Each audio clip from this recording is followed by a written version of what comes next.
Pemirsa, 40 juta kendaraan pribadi diprediksi mudik Lebaran. Kementerian Perhubungan memasang target tidak ada kecelakaan selama arus mudik Lebaran tahun 2022.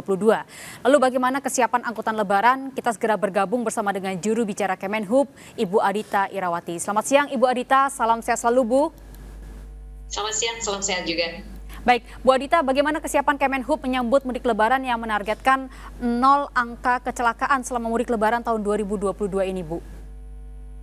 Ya, insya Allah persiapannya sudah sangat siap ya. Tentu tidak sendirian, Kemenhub bekerja sama berkolaborasi dengan kementerian yang lain, dengan lembaga yang lain, dan juga stakeholders yang lain.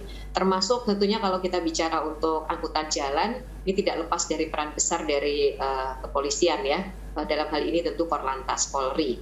Kemudian juga dari Kementerian PUPR kaitannya dengan pengelolaan jalan tol, dengan operator jalan tol, kemudian juga dengan pemerintah daerah. Jadi kami rasa ini kuncinya adalah kolaborasi, dan sampai saat ini kolaborasi koordinasi masih terus dilakukan. Bahkan besok rencananya juga akan melakukan koordinasi di lapangan bersama dengan pemerintah daerah. Jadi hal-hal semacam itu Mbak yang sudah kami persiapkan, dan tentu juga kepada para operator transportasi umum ya, baik darat, laut, udara maupun juga kereta api. Kita juga sudah melakukan serangkaian pertemuan, koordinasi, inspeksi, dan diharapkan juga sudah siap semuanya, dan target zero accident itu kita harapkan juga nantinya bisa terwujud. Baik, Ibu Adita, kalau data dari Litbang Kementerian Perhubungan ada 79 sampai dengan 80 juta pemudik yang akan melakukan perjalanan tahun ini, dan memang didominasi atau mayoritasnya adalah dari perjalanan darat. Nah, untuk memastikan apalagi ini merupakan mudik pertama di tengah masa pandemi, bagaimana Bu, langkah-langkah apa saja yang akan dilakukan untuk membuat warga selain zero accident tapi juga taat pada prokes Bu? Ya, betul. Jadi memang kita masih dalam situasi pandemik ya. Bagaimanapun masih situasi pandemik, dan meskipun mungkin kasusnya juga sudah lebih menurun, tetapi tetap harus diingatkan pandemiknya belum selesai.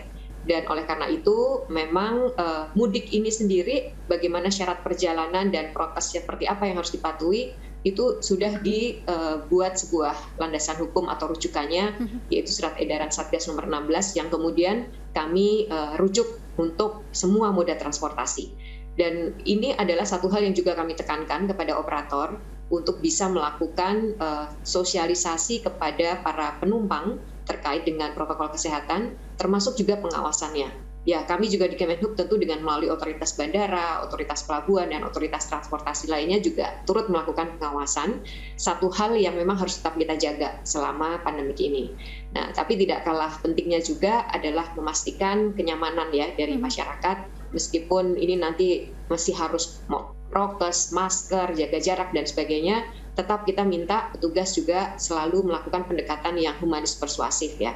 Jadi ini semua kan kita ingin mudiknya gembira, mudiknya membahagiakan, jadi semua juga harus sama-sama agar melaksanakan perannya dengan humanis. Baik, Bu Adita, mungkin masih banyak masyarakat yang belum paham tentang syarat dan juga aturan terbaru. Mungkin bisa dijelaskan ya Bu Adita terkait syarat dan juga aturan mudik Lebaran terbaru bagi pemudik yang masuk dalam kelompok pelaku perjalanan dalam negeri, Bu.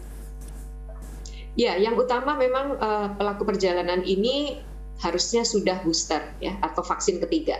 Karena dengan booster ini, dengan demikian pelaku perjalanan sudah tidak perlu melakukan tes COVID lagi ya. Sudah bisa pergian, tetapi tadi sekali lagi prokesnya tidak boleh ditinggalkan. Dan kita melihat bahwa dengan dilakukannya booster, setidaknya ini bisa menjadi perisai diri ya, untuk melindungi diri, menekan potensi tertular atau kemudian menularkan. Sementara kalau vaksinnya 2 kali, ini tetap harus melaksanakan tes COVID antigen atau PCR dengan hasil negatif. Ya. Sementara kalau baru vaksin 1 kali, wajib menunjukkan hasil negatif tes PCR. Jadi semua sebenarnya yang sudah vaksin diberi kesempatan untuk mudik, asalkan penuhilah syarat-syaratnya tadi. Dan kalau ingin mudah, boosterlah mulai dari sekarang. Mencari vaksin booster yang sekarang ini juga disediakan di berbagai gerai oleh pemerintah, dan semuanya juga bebas biaya. Jadi kami dorong masyarakat untuk mulai sekarang melakukan vaksinasi, sehingga nanti imunitasnya bisa terbangun saat mudik, dan tentu insya Allah bisa mudik juga dengan lebih aman dan sehat, dan tentunya juga lebih nyaman. Baik, terakhir Bu Adita, kemarin waktu di Terminal Kampung Rambutan, Pak Menhub sempat menjelaskan untuk menghimbau warga tidak mudik menggunakan sepeda motor atau kendaraan roda 2. Dan juga ternyata ada program mudik gratis yang diberikan. Sejauh ini bagaimana antusiasmenya Bu? Dan apa saja syarat yang harus dilakukan warga untuk bisa ikut dalam program mudik gratis ini Bu? Antusiasmenya luar biasa, Mbak. Jadi untuk mudik gratis menggunakan bis sendiri, kami buka dalam 2 tahap. Tahap pertama sudah tutup ya, karena langsung habis gitu, langsung masyarakat mendaftar dan sudah ditutup. Yang kedua ini juga dalam waktu beberapa hari juga sudah habis. Ini menunjukkan memang masyarakat sebenarnya berupaya untuk mencari sesuatu yang tidak merepotkan ya. Dan kita juga himbauan tidak menggunakan motor, mudah-mudahan ini betul-betul dipahami sehingga ketika disediakan opsi untuk mengikuti mudik gratis langsung bisa didaftar, langsung mendaftar. Sementara kami juga menyelenggarakan untuk mudik gratis lewat kapal, yang nanti tanggal 26 akan dilakukan pemberangkatan tahap pertama menuju ke Semarang. Untuk kapal sendiri memang tanggal 26 pendaftarannya masih sekitar 30-40%, tetapi tahap kedua yang di tanggal 29 April itu sudah habis juga, Mbak. Padahal ini kita siapkan lebih dari 30.000 kapasitas, tapi ternyata animonya luar biasa. Dan juga satu lagi mudik gratis dengan menggunakan kereta api. Ini juga pendaftaran sudah mulai tinggi.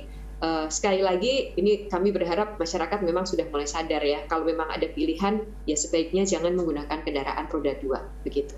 Baik, kalau begitu kita harapkan mudah-mudahan mudik tahun ini aman, lancar, zero accident, dan tentunya semua masyarakat taat pada protokol kesehatan. Terima kasih Ibu Adita Irawati, juru bicara Kemenhub atas penjelasannya dan juga waktunya bersama seputar News RCTI. Sehat selalu Bu, dan selamat beraktivitas kembali. Terima kasih.